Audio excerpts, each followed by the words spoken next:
To me, it's not really about activism in itself for the sake of activism. It's just like, using your voice to just speak your truth.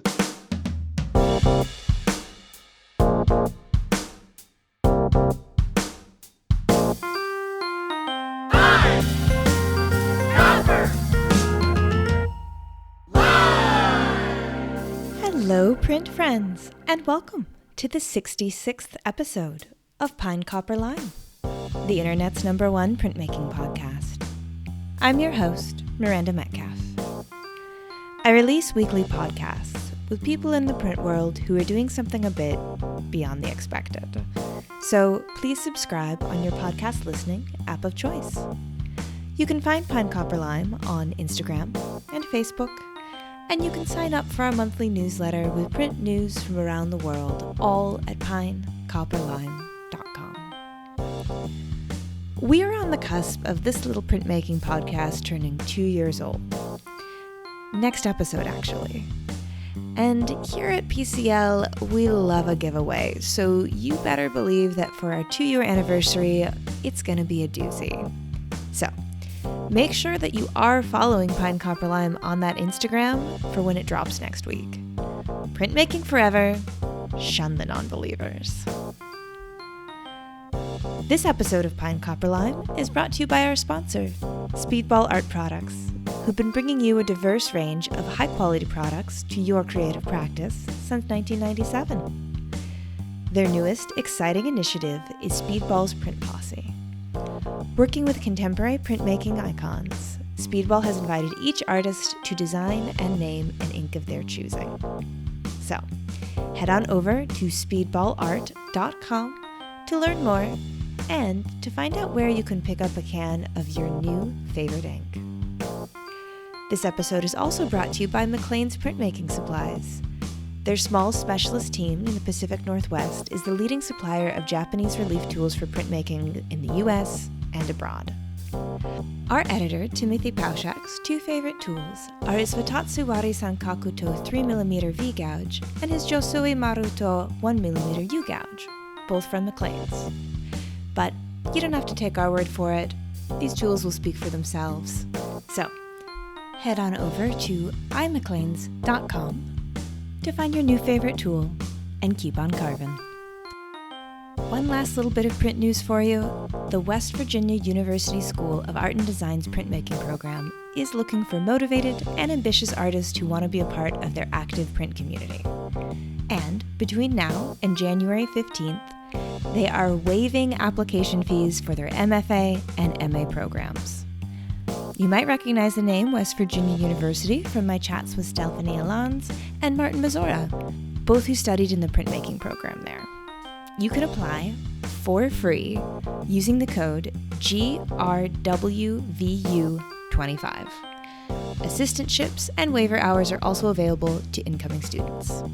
Learn more at artanddesign.wvu.edu or check out their printmaking professor Joseph Lupo on Instagram at lupo_Joseph. All the details are in the show notes. My guest this week is Mazatl, who, if you've ever been on Instagram and you've ever searched for printmaking, he probably doesn't need an introduction. Mazatl is known for his stunning, distinctive, and self-taught style of carving. We talk about growing up in Mexico in a hometown with drugs and violence, finding a sense of freedom in the punk scene, activism as a means of speaking your truth, and street art as community in the time of Corona. I'm also very pleased to say that this episode is also another double release in collaboration with our friend Ronaldo Gil-Zambrano. In this version, I talk with Mazatl in English. Ronaldo has another version in Spanish. So, make sure to check out the other side of this double release in the feed.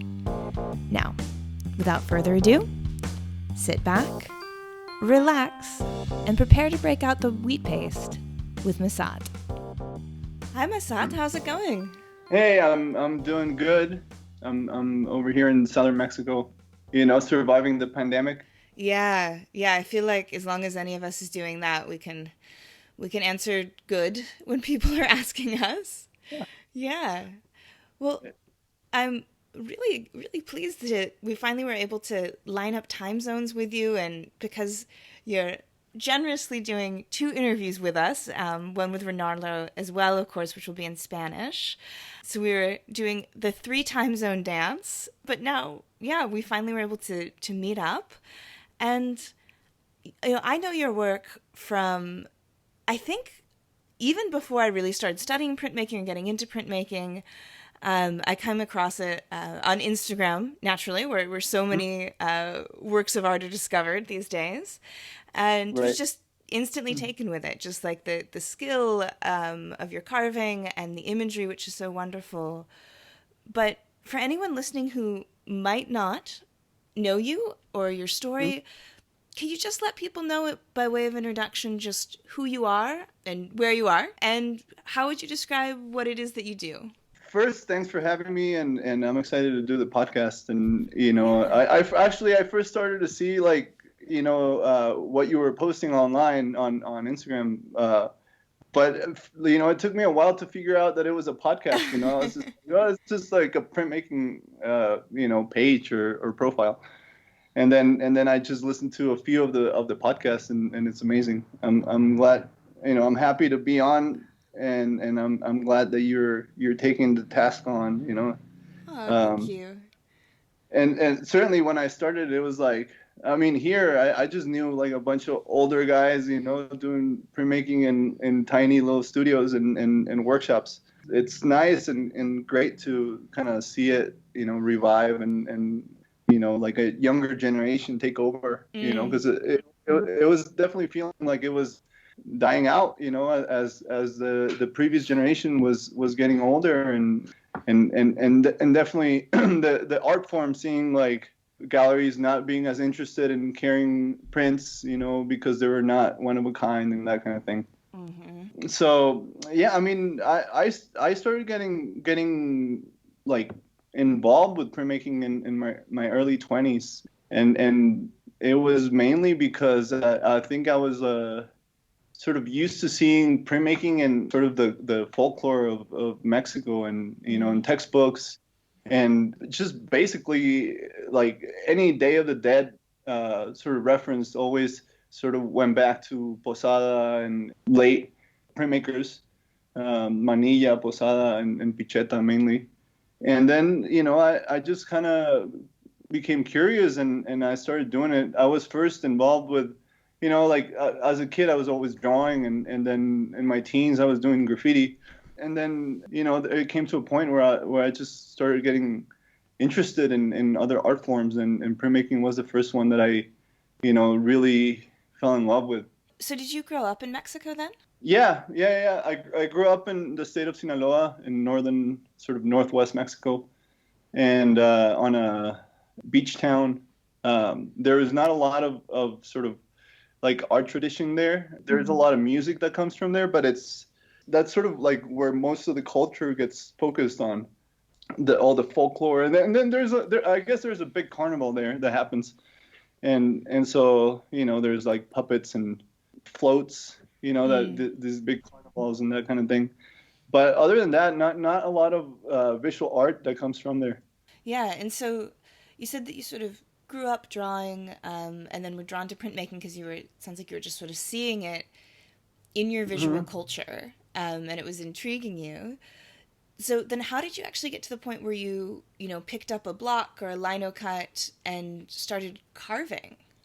Well, first, I mean, I was doing just regular graffiti, like tags and Uh-huh. and and and just like very like basic stuff.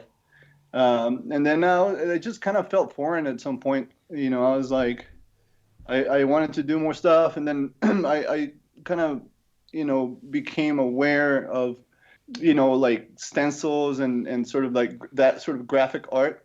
And I guess the first form of printmaking that I was aware of was silk screening. Hmm. We had since I was a teenager, I've been involved with the sort of DIY punk scene in Mexico, and silk screening has played a big part, like making T-shirts and zines and that kind of thing. And we had a little space in my hometown where we set up a little silk screening shop.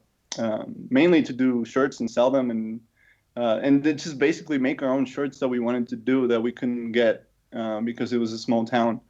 I guess that was like my first go at printmaking. Then stencils came, and then I kind of started seeing printmaking in different forms, and mainly in sort of zines and images that were not directly like prints. You know what I mean? Like it wasn't a piece of paper that was printed straight from the block. It was Yeah, like a yeah. reproduction of the image. And I always loved the way that it looked, and I always had an interest in the way that shapes could be made from lines. And I also grew up like looking at comics, and also graphic novels, and sort of there's this a couple authors. This guy Kino, he's from South America, and my dad had a couple of his graphic novels, and I remember like spending hours looking at them and being just mesmerized by like the ways that he would create values and shapes through just lines and textures.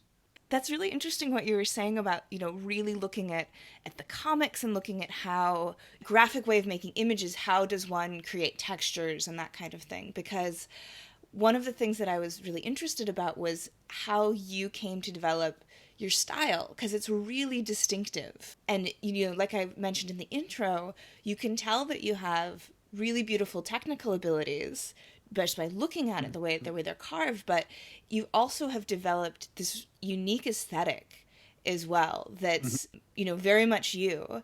And I know that a lot of young printmakers, when they're out there, they're really kind of searching for that. They're looking to find their voice, and you've definitely found yours.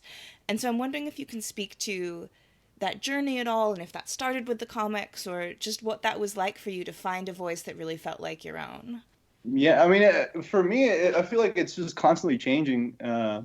Like as I grow older and then I just develop my stuff, then like my interests also change, and the focus of my life changes. But as a young kid, like just like the town that I grew up in, it's been sort of hit by violence and sort of like drug trafficking culture, and I just kind of grew up with it. So there is a lot of sort of angst and just exposure to injustice that I experienced as a kid. And like I feel like that translated into what I do. It's been especially early on, that was a big part of what I wanted to talk about and address in the work that I was doing. And in terms of my technique and the way that I do my images, I think it was, I mean, if it's unique at all, I think it's mainly because I just kind of learned from trial and error. Just kind of like I've always been interested in like I've always been really certain about the things that I'm interested in. And I've never shied away from sort of being like, well, like I like graffiti, but I like this other thing, and I like skating, and I like punk, and I like all this stuff. And I've never sort of shied away from sort of mixing those things that were important to me and are important to me into what I do. So I think that, for example, I have friends who relate to certain parts of it because they come from similar subcultures or certain they've kind of had similar experiences. And it's all kind of sort of meshed together into the work that I do, and that voice that you speak of. And I think for me, like I'm self-taught, so a lot of the ways that I kind of went into it was, like, well, I really enjoyed looking at Kino or Posada or Manilla or all these older artists, Leopoldo Mendez, and I would try to sort of replicate and just test it out, and I'd always be like, well, how do I make it so that it sort of fits this modern context that we have, or sort of talk about the things that are relevant now. I don't want to just talk about what they were talking about. They already talked about it, Yeah. and sort of I think finding my own experience and being able to process it through artwork has been a sort of a huge part of the journey. Yeah, and I think that's interesting that you're sort of speaking to understanding that really strong tradition in Mexico of printmaking, and your relationship to it is sounds like it's like you understand that it was, you know, really important for its time, and then you need to be making work that's important for your time. And I think some other Mexican printmakers I've spoken with, and even that Ronaldo and I have spoken with, the great pair, the Tres Gatos, they really talked about it in the sense of, you know, in a way, kind of feeling the tradition of printmaking in Mexico hanging over them a little bit, because it's what people associate so much with printmaking in Mexico. It's like, oh, Mexican printmaking, posada. But as living artists, living, breathing artists who are dealing with all of the really important issues that are happening today, it's almost like they need to shake that off a little bit. Like, not that they don't want to respect it and they don't want to turn to it as inspiration, but like to really understand that, like, it was, Posada was talking about very important things, and so are we, you know?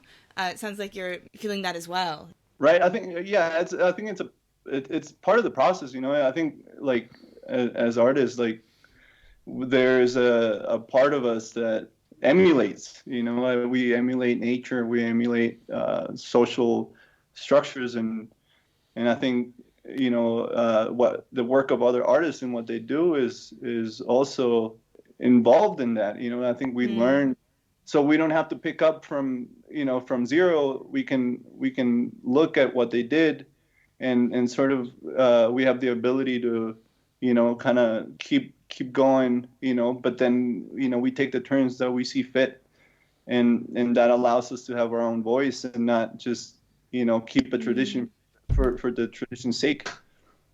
Yeah, yeah. And so when you were growing up in, you talked about this town that you said had been hit, you know, hard with drug trafficking and violence, and that there was maybe sort of like a bit of kind of like a punk community or like a resistance community in that. Was that sort of in your mind or your experience growing up, was that like a direct reaction to seeing what was happening to the town, that kids were kind of getting, were getting angry, getting into activism, and like using art as a way to respond to that? Yeah, I think so. I mean, I think, you know, punk culture is, you know, as a counterculture. It's very much, you know, a reaction to sort of the status quo or mainstream society. So Mm-hmm.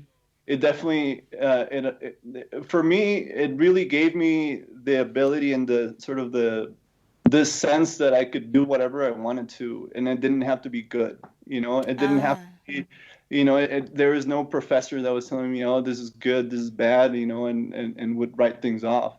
And it always, so I was able to kind of like put my work and my passion to use right away.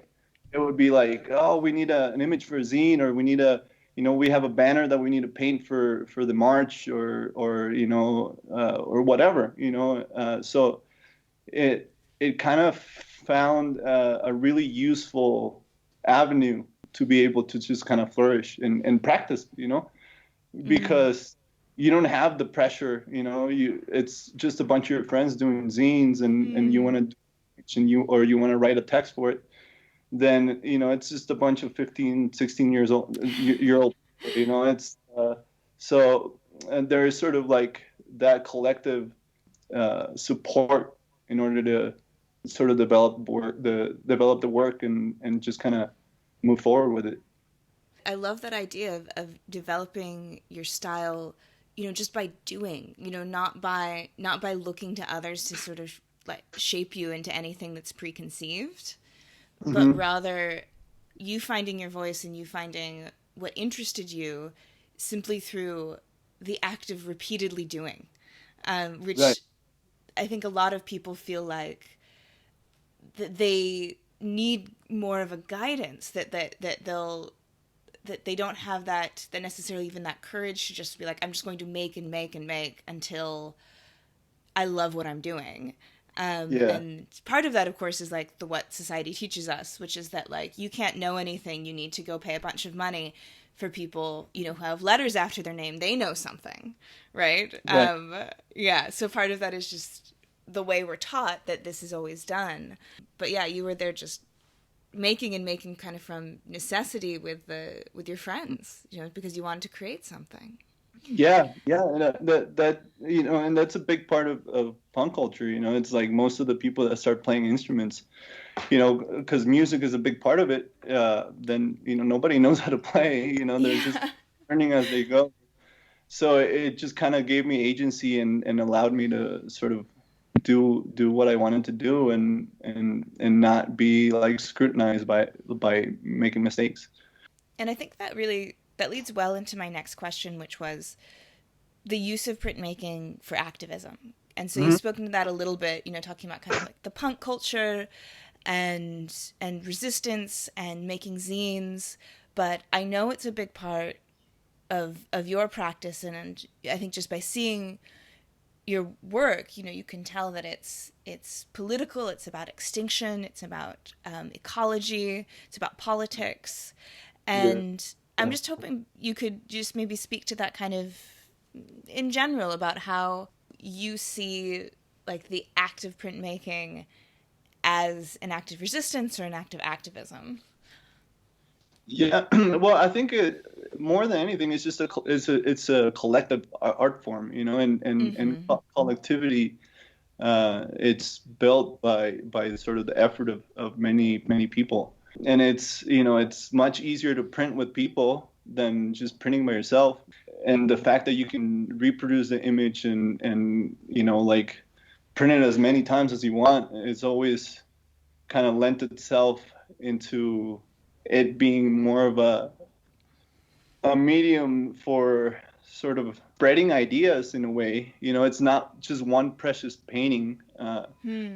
you need to have a gallerist or like an institution sell it for you because there's a lot of money. You can print it as many times as you want, and the first ones that end up with it or with the prints are your friends, or the people that helped you Mm-hmm. print. So there's sort of like a democratic aspect of printmaking that I really love, and it also kind of crosses over into being able to do paste ups with the prints and utilize it in a way that goes beyond just kind of this 2D form. I love what you're saying in there about how the act of printmaking brings people together, because that is something that is, I mean, that is what activism is, right? Like this is what protest Right. is the collection of people like being together in one space. And of course, with Corona, our Mhm. ability to gather safely has Right. been extremely limited. And just sort of as you're talking about, I was thinking about how you could leave, one could leave like that sort of street art as Hmm. a way to create that sense of togetherness when you can't actually be together. So someone could make could do a mural or a wheat paste up or even just like a tag of some kind, and that will stay there Right. for a period of time where people walking by will be like, okay, like I'm not alone in this feeling, I'm not alone in this belief, even though Right. I can't be there with people physically right now who hold my beliefs.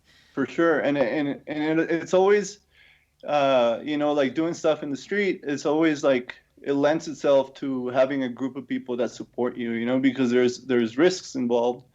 And so, like going out with more than one person, who can watch your back and Mm. look out for you and like carry the pace with you. And it's always it brings you together, and it also reminds you of who you can trust, like Hmm. uh, sort of like there's a sense of friendship. And like going back to what you were saying about activism, like to me it's not really about activism in itself for the sake of activism. It's just like it's using your voice to just speak your truth, and I think that there's many truths, Mm. and like that can take so many different forms. I think when I was younger, I would feel more sort of judgmental of the way that people were making art. I was just kind of like write it off and be like, well, yeah, but they're not saying anything. It's pretty, but it's like, what is it? Mm.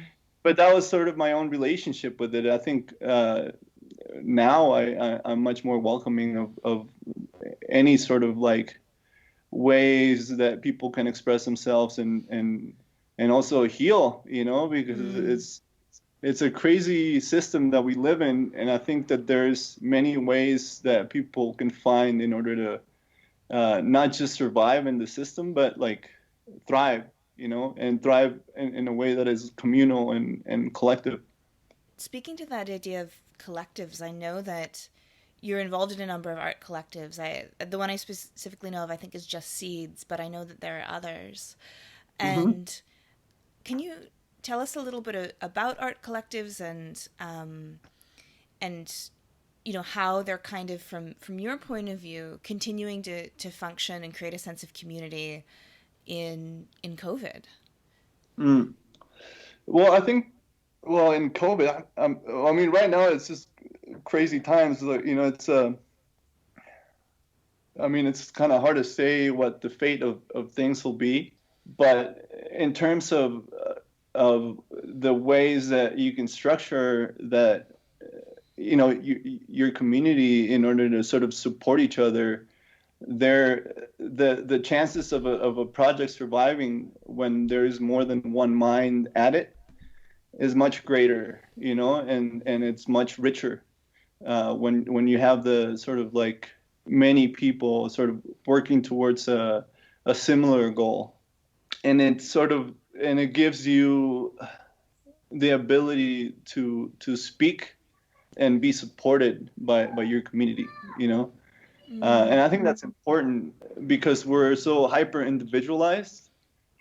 Sometimes I think, in this era we're afraid to make mistakes, because we'll be scrutinized publicly, because you know, somebody will say something and or it will be misinterpreted. And having the ability to stand with more than just yourself and have the sort of the input of those people as you're creating is, I think, is really valuable. That's really beautiful, and I think speaks to the way political movements, not just artistic political movements, but movements in general and progress in general happens, is this that idea of things will live longer and have a better shot the more people that are involved, because when people, you know if someone can't do it anymore, there's three more people to take up where they left off, Right. And and that's how change happens.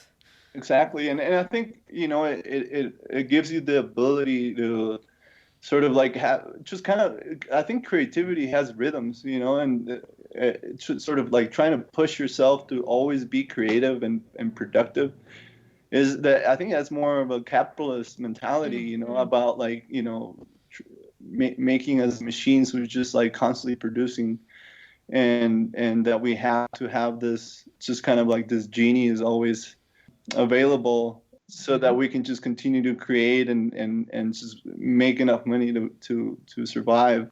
When you're more than one person, then you can just sort of like have your times in terms of like your creative process, and that there'll be other people that are, kind of walking next to you that are also producing and having their own rhythms, and sometimes they come together, and sometimes you're just like trying to figure things out in your own head. Yeah, and with capitalism as well, there's such a sense of creation from fear rather than from joy. Yeah, you were speaking to that when you were saying, I have to do this because I have to make this money to do this thing, and and that you can't stop and take a breath. You can't stop for self-care. You can't stop to mourn. You can't stop to cry about anything. It's this, if you're like a shark, if you stop swimming, you'll die in Right. these systems. And it's because, part of that comes from because you're supposed to have your own apartment full of your own things, full of your just like your own world that no one else can touch, and it's yours, and that like that is somehow like your own clothes that are the right kind of clothes, and that Right. all of this is something that this is the sign of a good life. Like, this is what Right. we're given. Right. It's like And it's what you yeah. have rather than who you are that is valuable. Mm-hmm. Yeah. And it's such a difficult thing to achieve as Mhm. well individually. And it's something that does not lead to happiness. I think that, like, people are just becoming more and more disconnected, and that is, we're social creatures. We need to sit around a fire at night together, not an individual tiny screen, playing How I Met Your Mother. It's Right. like, yeah, and the more we get separated, the harder it is for us to live, and the more we have to keep running on a capitalist hamster wheel. Right. And I think what you're saying is really important because it sort of it, it we're confined to, and right now is like really extreme, but we're confined to our little spaces in which we feel like we have agency. But Mm. when we go outside into the public space, we don't, we feel like we can't do anything. We don't have a voice. We're not represented by the things that are outside. They're just kind of imposed on us. We're not asked if we want to see billboards. We're not asked if we want to like see another Starbucks Mm-hmm. open up. And I think that that's why it's so important to be able to go outside and just kind of speak through whatever means you have available. In this case for me, like printmaking and murals and graffiti, like sort of without asking questions and just like kind of existing in the public space and not just being confined to the space that is your private property. Mm. It's kind of making our cities, our towns, places are inhabited by more than just the sort of the capitalist system and something that is trying to sell something to you. Yeah, and that's one of the things that's so wonderful about street art and public art is that it's free. It's just there. Like, you get to experience by virtue of the fact that you walked down that alley. Hmm. And I think that we're trained that like, if something's not exchanged for money, could it be any good? That's Right. one of the things that gets drilled into us. And street art pushes back against that so beautifully because obviously it's incredible. Like, the work you do is amazing. There's incredible street artists all over the world. And they're immediately pushing back against that idea that something can exist because it's good in and of itself, and you can enjoy it because it's good in and of itself, and money does not have to come into it at all. Right. And it's funny because it's like even that, it's being co-opted and it's being like Mm. sort of repackaged and sold to people. It's just kind of like it's being flipped around, and big corporations are all of a sudden interested in what happened organically. Yeah. And I think that that's why for me it's so interesting, or I've been interested in sort of these countercultures because they just kind of happen organically out of people's passions, and there is no motive or motivation beyond just the desire to do it and the passion to do it. And I think, and there's certain freedom and release when you're able to do it. It's also empowering to go outside and just like get up and do do a paste up or paint something, and just kind of understand your own power and your ability to speak to people that are not that are just regular people that are passing by, and that Mm-hmm. could be people that don't like it and hate what you do, or people that love it. But I think one of the reasons to make art for me is to have that conversation. Whatever Mm. that conversation may end up being. When I've worked with the public and kind of been a bit of an intermediary with some of the jobs that I've had in the arts in the last 10 years, like this podcast, like where I speak to an artist and then it's out there in the world for Hmm. free and anyone can listen to it, right? Any person with access to the internet can download the podcast. Yeah. And so I've had a lot of conversations with people who are sort of outside of the art world, and one of the biggest misconceptions, or it kind of makes it sound like the onus is on them, and that's not really right, but it's sort of one of the blocks that I found that people have Mm-hmm. is thinking, oh, I don't know anything about art. Right. And I just want to say, there's nothing to know. You just need to know if you like it or not. And you're Right. very much allowed to not like it. That's what Yeah. makes this interesting. Right. Yeah. Right. And I think that that's kind of, I mean, art happens so much like through feelings, much Mm. more than in your head. And I think when we're able to remove our minds from perception, like when you go and see a flower and you're like, oh, that's a beautiful flower, it's just like you understand that it just is, without having to sort of like put a description to it, and Mm. allow yourself to feel, what it makes you feel. I think that it's just like infinitely more powerful. And sometimes it's interesting when people just instantly want to know what things are about, instead of just like Uh-huh. letting themselves feel how they feel, and that may be just enraged and angry because you like, pasted over a pristine wall. But it's always interesting, because people are able also to interact with what you do in the public space. They can tag over it, they can rip it up or paint over it. But then you kind of have the interaction that has already happened. You know that somebody interacted with it by changing it. And it has that quality of like impermanence. It's kind of like a mandala. It's Mm. kind of destroyed in the end, and it's like its nature is not to just like be pristine forever and ever. It's just, you just do it, and you just kind of let it go. All art is inherently impermanent. It's just, Right.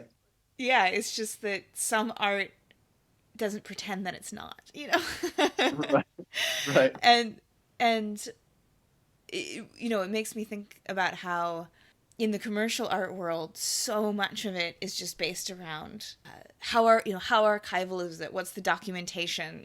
All of this extreme amount of energy Hmm. that goes into this has to be forever and ever and ever because someone has spent money on it. Right. And It's investment. it's an investment, right? You can flip it in 20 years or 5 Right. years or in that kind of thing. And Yeah, um especially if the artist dies, right? Like, oh, now oh this, yeah. yeah, it's so crazy. It's so crazy. And so it's funny too because we spend money all the time on things that are impermanent. We take trips, we have meals, we go to theater, and Mm-hmm. we interact with other forms of enriching our lives in ways that are impermanent.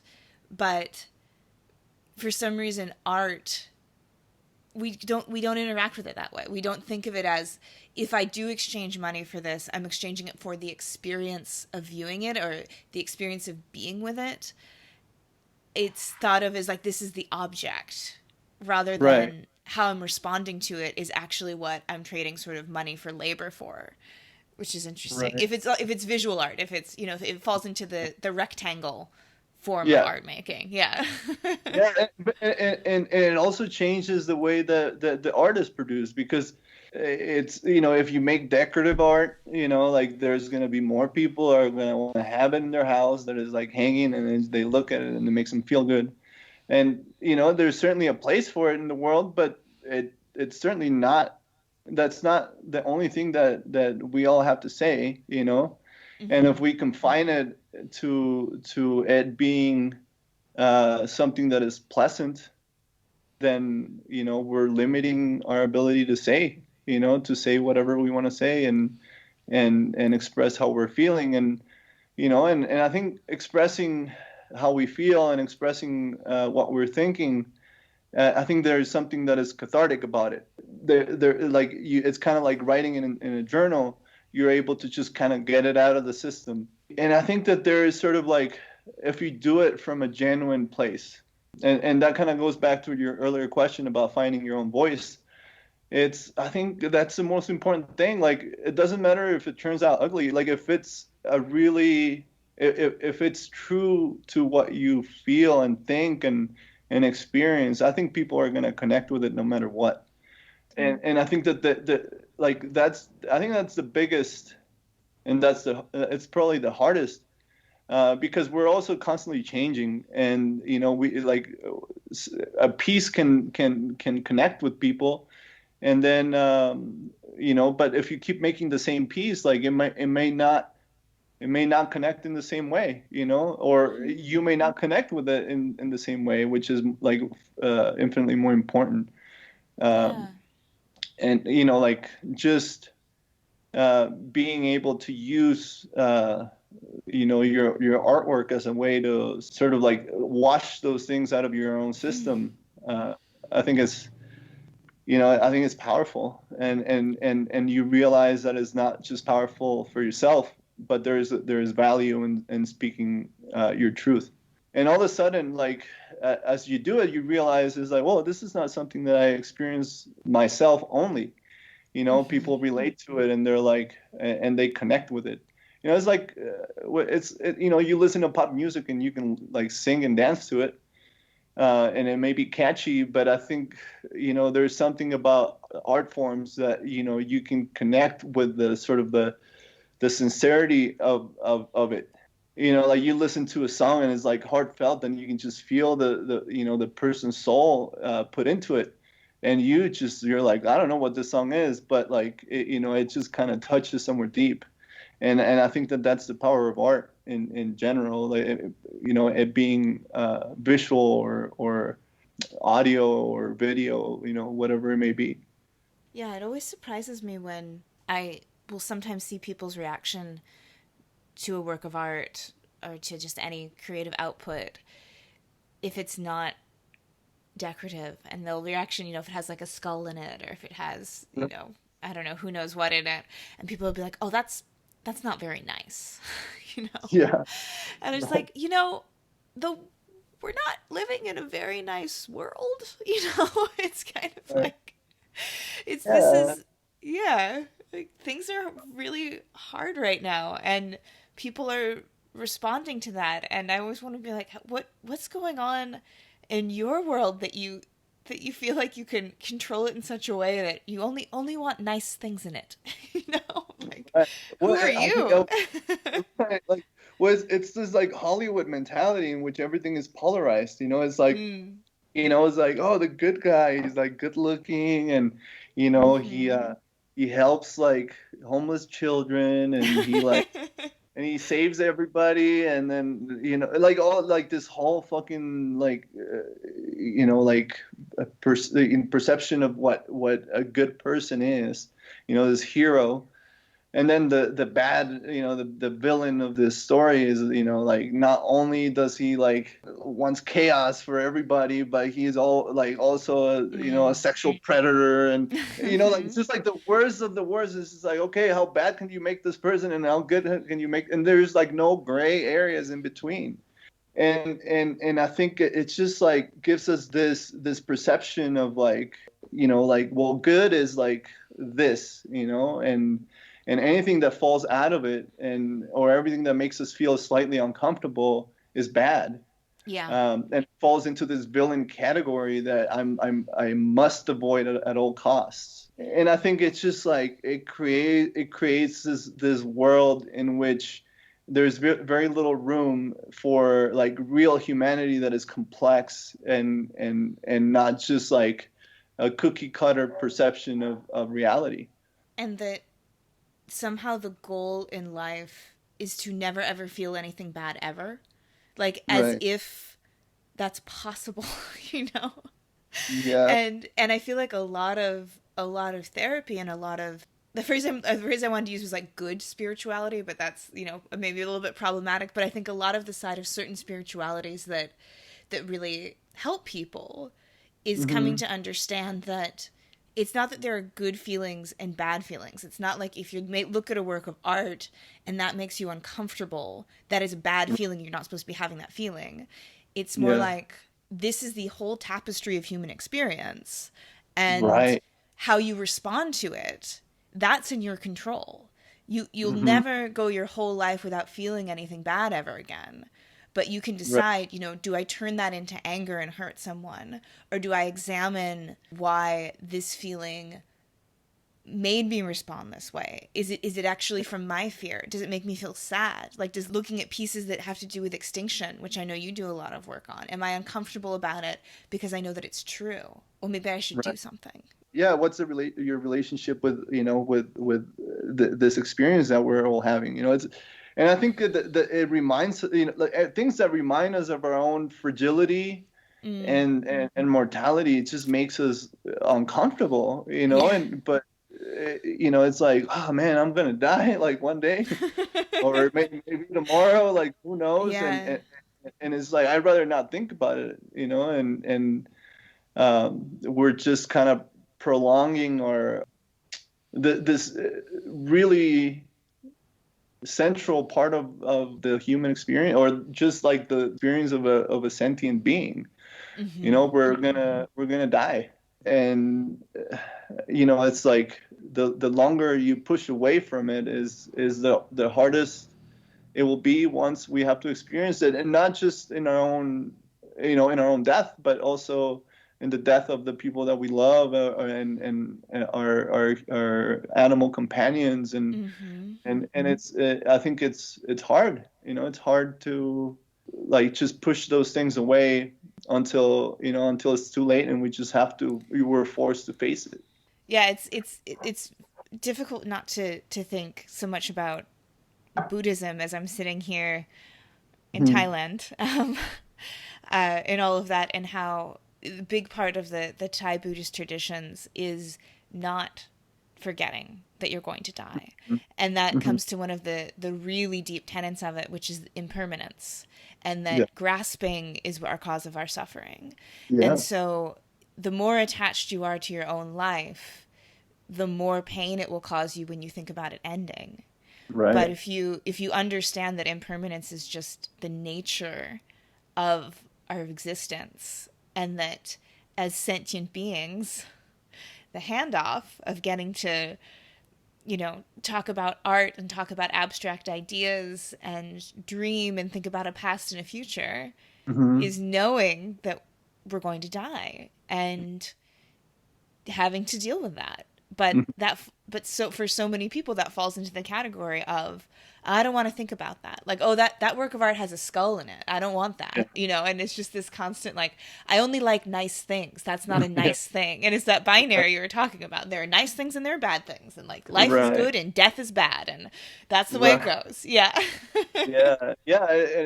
And it's funny because there's many cultures, and especially traditional cultures, have a reverence for and a place for that aspect of life, which is dying and passing. Mm. I think, like for example, in Tibetan culture, there's so many rituals and traditions that are revolving the experience of death and the death of the people in our communities. Yet, like in Western culture, for the most part, it's just kind of been, erased from our daily experiences. Like, oh, like somebody died, there's gonna be the funeral home is gonna come pick him up, clean him Yep. up, put him in a casket, and then we'll never have to see him again. We don't have to deal with cleaning him, right? Yeah, paint them up so they look like they're alive, so we don't have to Right. think about it. They're just sleeping. Yeah, right, right. And like you were mentioning, like Buddhist traditions, like and if we look at the Buddha's art, there is so much reminders of that fragility. There's so many Mm-hmm. reminders of like the sort of like the transience of life, and that it ultimately is just a transformation. Mm-hmm. It's like everything, when we eat, whatever we eat, we transform it into energy, and that's Mm-hmm. what we'll end up becoming. And that, like, I don't, for me, like, I don't separate art as a I was like, well, this is my life and this is art, like it's all just part of like one one big Yeah. mixture of things. And I'd certainly take my life experiences and put them into my practice, not just Yeah. like in terms of the ideas, but also the practice in itself and how I go about it. I think it's just like, when we try to remove it then we have like this is very strange experiences, like Yeah. really removed, and then just become art becomes like a product or an object, like you were saying. Yeah, and that separation and that struggling for permanence, that all comes back into that sort of capitalist view of art. That like this piece has to stay forever, and like this artist has to be in a certain way, and they need Hmm. to be able to be categorized. Like, okay, where were they born? What year? Right, Boom, put it into the artsy database. right, Like, well, they can stay forever and ever. right. And that way of just living organically, where art is your life and life is your art, it doesn't fit that mold very well, because I think that people are often told to think about their art systematically, Hmm. and think about how do you market yourself kind of systematically in all of this, and that goes counter to, I think, a lot of the really important things you were saying about following your voice and following your intuition and being open to collaboration. That is difficult to do if you're thinking about just completely fitting into an existing framework. You don't Yeah, have the freedom to follow. Yeah. yeah, and I think it's like I think there's just like in sort of like I mean I call it Western society, but it's pretty globalized these days. But this kind of like modern mentality of like it's just like hyper individualism and like this obsession with productivity and the way that we're perceived being much more important than the way that you know yourself. Mm. It just creates so many it's like so much confusion, and it's really hard to find your voice. And I mean, it's a struggle for I think for all of us, because we exist in this world to have the space and time to be with it, to be with yourself and just to listen to your own discomforts and to listen to your own contradictions, Mm. and kind of like find areas of opportunity and and being able to express those, even though those confronting ideas or confronting feelings within yourself, and ultimately finding that place in which you understand like how connected we are, to Mm. everything.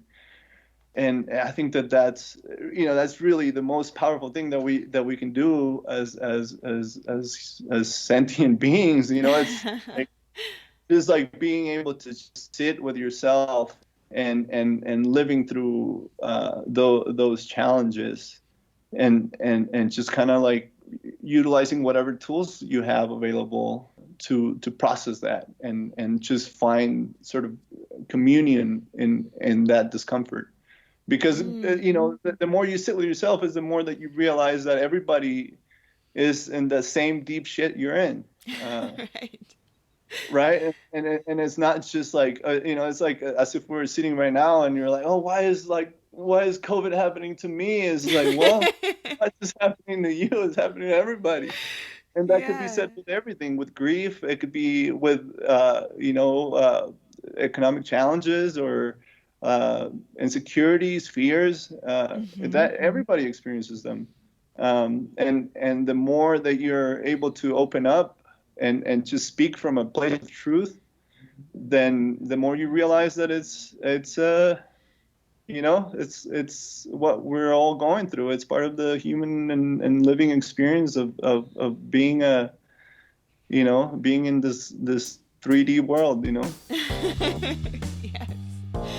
Absolutely. Absolutely.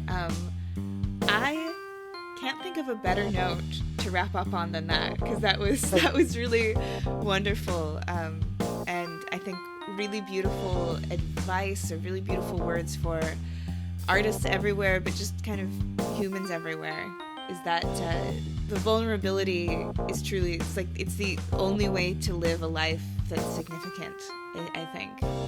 And the more you let yourself be brave and vulnerable, the more you'll find connection with people and reward in that. Mm-hmm. Yeah. So thank you so much for the invitation and like talking with me and listening to me. Yeah, this was my absolute pleasure to finally be able to talk and to talk about such great things with you. The best place for people to find you would be on your Instagram, would you say? Yeah, Instagram, and anywhere. Instagram, just Up give there. you a Google. Yeah. Google it up, Yeah. Let the trackers track you. Yeah. It's all out there. Yeah. So, thank you again. It was super delightful, and I know that you're gonna pop on and chat with Ronaldo in just a moment here, so that will be wonderful too for having our chats in English and Spanish. So thank you. Well, thank you, and thanks everybody for being set for the whole hour. Then thank you. Well, that's our show this week. Join me again next week when my guest will be Emmy Yu, the Executive Director of STPI, Creative Workshop and Gallery Singapore. We'll chat about how she came to STPI, the journey of building the reputation of the Institute from struggling at first to get artists to eventually going to all 4 Art Basels. We also see what 2021's looking like and how COVID has affected everything. You won't want to miss it.